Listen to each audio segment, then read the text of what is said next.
நேயர்களுக்கு வணக்கம். நம்ம இப்போ எங்கே இருக்கோம் அப்படின்னா கம்போடியாவில் இருக்கோம். கம்போடியாவில் இப்போ என்ன பார்க்க போகிறீங்கன்னா, நீங்கள் இதுவரை எந்த சேனல்லையுமே பார்த்துருக்க மாட்டீங்க. வாய்ப்பு ரொம்ப ரொம்ப குறைவு. இங்கிலீஷ் சேனலில் வேணால் பார்த்துருக்கலாம் ஒருவேளை. என்ன பார்க்க போகிறோன்னா, தங்கத்தை எங்கே விற்பாங்க. நம்ம ஊர்லெலாம் வந்து பெரிய பெரிய நகை கடைகளை லைட்லாம் போட்டு மிகப்பெரிய ஒரு இடத்துல வச்சு விற்பாங்க இல்லையா. இங்கே வந்து சந்தையில் போட்டு, காய்கறி சந்தையில் போட்டு நகையை விற்கிறாங்க. அதை தான் நம்ம பார்க்க போகிறோம். நீங்கள் ஆச்சரியப்படுவீங்க. நம்ம ஊரில் வந்து நகை கடைக்கு போகிறதுனா பவுடர் அடிச்சு இது பண்ணி அதை பண்ணி காரை எடுத்துகிட்டு போய் அங்கே போய் குடும்பத்தோடு போய் அதை ஒரு பார்க்கிங்கில் போட்டு அந்த கடைக்குள்ளே போய் ஏசி போனவுடனே அதை கொடுப்பாங்க. ஆனால் வந்து இங்கே எப்படி இருக்குதுன்னு மட்டும் பாருங்கள். சந்தையில், காய்கறி சந்தையில் போட்டு தங்கத்தை விற்கிறாங்க. அதுதான் நம்ம பார்க்க போகிறோம். வாங்க பார்க்கலாம்.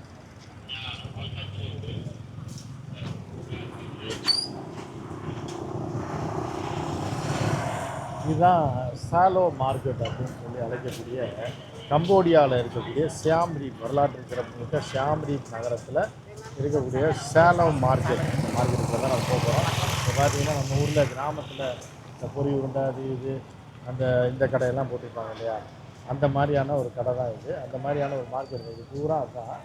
இந்த மார்க்கெட்டில் தங்கத்தை போட்டு விற்கிறாங்க.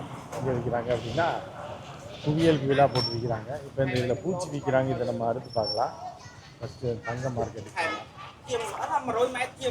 இந்த மாதிரி கடைகள், இந்த மாதிரி பலசரக்கு அது இதெல்லாம் வச்சு கடை மார்க்கெட்டு உள்ளே போனீங்கன்னா இந்த மாதிரி சாதாரண பொம்மைகள்லாம் இருப்பாங்களே நம்ம ஊரில், அந்த மாதிரி பொம்மை கடை இதெல்லாம் இருக்குது. அதை தாண்டி என்ன விற்கிறாங்கன்னா தங்க நகை பஜாருக்குள்ள தான் போகிறோம். இது வந்து பார்த்திங்கன்னா சாதாரணமாக காய்கறி இருப்பாங்க, மாங்காய் பத்தை, தேங்காய் பத்தையெல்லாம் விற்கிறது தான். இங்கே தான் இந்த தங்க நகைக்கடை. இதுதான் நகைக்கடை. இந்த ஊரில் தங்கத்தை குவிச்சு வச்சுருக்காங்க. ஒரு பாதுகாப்பு கிடையாது. நம்ம ஊர் மாதிரி பெரிய இது அதில் இத்தனை பேர் கை கட்டி கோட் ஷூட் தான் போட்டிருப்பாங்க. வாங்க, நான் அதாவது செயின் மோதிரம் அடிக்கிறதுக்கு எது கோட் ஷூட்னு தெரியாது. போட்டுருப்பாங்க. போன உடனே அதை கொடுப்பாங்க, இதை கொடுப்பாங்க, ஜூஸ் கொடுப்பாங்க, காஃபி கொடுப்பாங்க, எல்லாம் கொடுப்பாங்க. இங்கே பார்த்தீங்க அப்படின்னா காய்கறியில் இந்த அம்மா உட்காந்துருக்கு. இந்த காய்கறி மார்க்கெட் இது. பல பொருட்கள் விற்கக்கூடிய மார்க்கெட்டில் நகை பஜார் இருக்குது. இப்போ அதை தான் நம்ம பார்க்க போகிறோம். இதுக்கு எந்த பாதுகாப்பும் கிடையாது. சும்மா ஓப்பனில் இருக்கும். இப்போ நம்ம ஊரெல்லாம் இப்படி இருந்தால் மொத்தமாக அடிச்சுட்டு போயிடுவாங்க. ஸோ பாருங்கள் எவ்வளோ நம்பிக்கை இதில் இருக்குது அப்படின்றத நம்ம பார்க்கலாம். பாருங்கள், கோடிக்கணக்கான ரூபாய் மதிப்புள்ள தங்க நகைகள் இங்கே வைக்கப்பட்டிருக்கு. இதுதான் கம்போடியாவில் சியாம் ரீப் நகரத்தில் இருக்கக்கூடிய சாதாரண இது காய்கறி மார்க்கெட்டில் இருக்கக்கூடிய நகைக்கடை. பார்த்திங்கன்னா சிம்பிளாக சாப்பிட்டு மக்கள் தான் இருக்காங்க. ஃபுல்லாக நகைக்கடை தான். இந்த லைன் ஃபுல்லாக. முதல்லலாம் வந்து பார்த்திங்க அப்படின்னா கடையே இல்லாமல் விற்றுட்டு இருந்தாங்க. இப்போ வந்து பார்த்திங்க அப்படின்னா கடை போட்டு விற்கிறாங்க அப்படின்றத பார்க்குறது. இந்த மாதிரி இருக்கிறோம். ஒரு பாதுகாப்பு கிடையாது, ஒரு இது கிடையாது. ஐட்டம்ஸ் வச்சுருக்காங்க. இந்த மாதிரி இன்றைக்கி கிராம் ரேட் என்ன அப்படின்றது அவங்க லாங்குவேஜில் போட்டிருக்காங்க. இது ஒரு நகைக்கடை. இப்போ அடுத்து பார்த்திங்கன்னா நகைக்கடை பார்த்திங்கன்னா ஈஸியாக நகைக்கடை. இங்கே பார்த்திங்கன்னா 10க்கும் மேற்பட்ட 15க்கும் மேற்பட்ட கடை இந்த சந்தை மார்க்கெட்டுக்குள்ளே இருக்குது. பெண்கள்லாம் ஆர்வமாக வந்துட்டுருக்கேன். பூராமே கோல்டு கிடையாது, கோல்டு தங்க நகைக்கடை. எப்படி ஓப்பனாக இருக்குது நம்ம ஊரில் வைக்க முடியுமா? இப்போ ஒரு பெருந்து கடைகள் இருக்குது, நகைக்கடைகள் சாதாரணமாக இருக்குது. லைட்டு கூட அதுக்குள்ளே மட்டும்தான் போட்டுருக்காங்க, கடைக்கு லைட்டு போகுது. அந்த மாதிரியான ஒரு சூழ்நிலை இருக்குது. ரோட்டு கடை, ரோட்டு நகைக்கடை. நம்ம ஊரில் பார்த்திங்கன்னா இதுக்கு எத்தனை கோடிக்கு விளம்பரம். போனதே ஒரு 4 கடை பாருங்கள், வாங்க இது பாருங்கள், அது பாருங்கள், என் கடைக்கு வாங்கன்னு சொல்லி விளம்பரம் கொடுத்துட்டு இருக்காரு. மிகப்பெரிய கேரளா ஜுவல்லர்ஸ் இருக்குது. அதே மாதிரி ஜோயாலுக்கா பூரா நடிகர் நடிகை விளம்பரப்படுத்தின கடை இருக்கும். கம்போடியாவில் சாதாரண சிப்பம் மார்க்கெட்டில், அதாவது காய்கறி மார்க்கெட்டில், சும்மா பர்மா பஜார் மாதிரி இருக்கிற இடத்துல ஒரு மிகப்பெரிய நகை பஜார். இதில் ஒரு விஷயம் நான் உங்களுக்கு சொல்லணும். என்ன அப்படின்னு பார்த்தீங்கன்னா, அவங்க கற்பூரிங்க கட்சி ஆரம்பிச்சிருக்காங்க பார்த்தீங்களா. இது என்ன சொன்னாங்கன்னா, கோர்ட்டு வரைக்கும் போய் சொன்னாங்க. என்ன சொன்னாங்கன்னா, இத்தனை பேர் கூடுவாங்கன்னு உங்களுக்கு தெரியுங்களா, அப்போ பாதுகாப்பு நீங்கள் போட்டிருக்கணும்ல அப்படின்னு. ஏன்னா அந்த கற்பூரிங்களுக்கு நம்ம இதை காமிச்ச ஒரு விஷயத்தை சொல்லுங்கள்.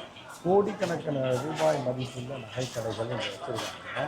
ஸோ இந்த நகைக்கடையில் வந்து கொள்ளையடிச்சு ஈஸியாக அப்படியே உடச்சி கண்ணாடி உடச்சி அள்ளிட்டு போயிடலாம். அந்த கடையில் இருக்க பொண்ணோட சேர்த்து போயிட்டு. அது எதனால் இங்கே நடக்கலை அப்படின்னா, மக்கள் கலாச்சாரம், அவங்களுடைய மக்கள் வந்து நல்லவர்களாக இருக்கிறாங்க, பொறுப்போடு நடந்துக்கிறாங்க அப்படிங்கிறதுனால தான் இவ்வளோ ஓப்பனாக இங்கே திருட்டு கிடையாது, கொள்ளை கிடையாது, எதுவுமே கிடையாது வச்சுருக்காங்க. நீ வந்து முட்டாள்களையும் தற்குறிகளையும் கட்சியில் வச்சுருந்தேன்னா அவன் எப்படி இப்போ 10 பேர் வந்தால் கூட அடிச்சுட்டு போயிடும். இங்கே பாருங்கள், இந்த பாதுகாப்பு இல்லாமல் வச்சுருக்காங்க அப்படின்னா அது காரணம் வந்து மக்கள் வந்து பொறுப்புணர்வோடையும் நல்லவர்களாகவும் பொறுப்புள்ளவர்களாகவும் இருக்கிறதுனால தான் இங்கே வந்து ஓப்பனில் சாதாரண மார்க்கெட்டில் பெருமா பஜார் மாதிரி மார்க்கெட்டில் அந்த ஸோ இதெல்லாம் வந்து நம்ம பல்வேறு நாடுகளுக்கு போனால் தான் இந்த கலாச்சாரத்தை நம்ம புரிந்து கொள்ள முடியும். அதுதான் வந்து பியூட்டி பார்லர் இருக்குது, நகைக்கடை இருக்குது, நகைக்கடை போட்டு அந்த கிராமுக்கு என்ன ரேட் ஒரு கிராமுக்கு என்ன ரேட் பிடிக்கிறது அங்கே பார் இருக்குது, வியாபாரம் நீங்கள் அதில் எல்லாமே சீட்டில் இயல் தீலாக எங்கே பார்த்தீங்கன்னா சாதாரண கர்நாடகா மாதிரி பஜார் காய்கறி மார்க்கெட்டு. அதில் கொரோனாக்கு முன்னாடி நிறைய கடைகள் இருந்தது. தற்போது இந்த கடைகள் எண்ணிக்கை வந்து குறைஞ்சிருச்சு. சாதாரண பஜாரில் பாரிஸ் கார்னரில் உள்ள பஜார்லாம் இருந்தாங்க. இந்த மாதிரி பஜாரில் சாதாரண எல்லாமே விற்கிறாங்க. துணியிலேருந்து வேஸ்ட் பேப்பர்லேருந்து எல்லாம் விற்கக்கூடிய பஜாரில் நகை கடைகள் பார்க்குற இது வித்தியாசமாகவும் வினோதமாக இருக்கிறதுனால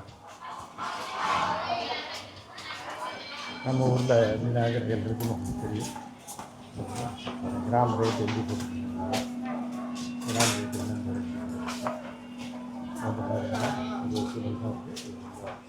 வித்தியாசமாக இருக்குது. கம்போடியா நாட்டில் ஷாம்தீப் நகரத்தில் உள்ள சாலோ மார்க்கெட், சாலோ மார்க்கெட்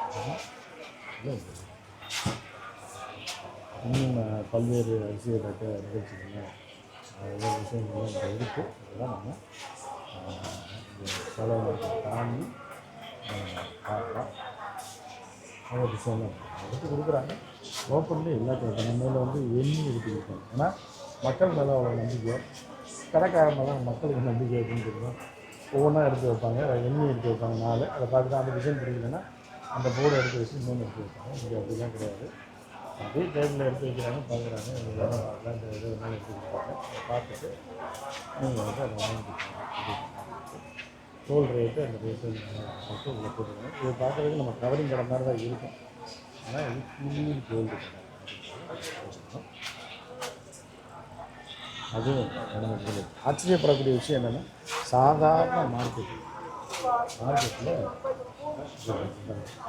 எல்லா பொருட்களும் இருக்கக்கூடிய மார்க்கெட்டு இதெல்லாம் நம்ம ஊரில் விடுவாங்க வைப்பாங்க. நம்ம ஊரில் ஸோ அதுதான் இந்த கம்போடியாவில் ஃபேமிலி இருக்கக்கூடிய ப்ளஸ்.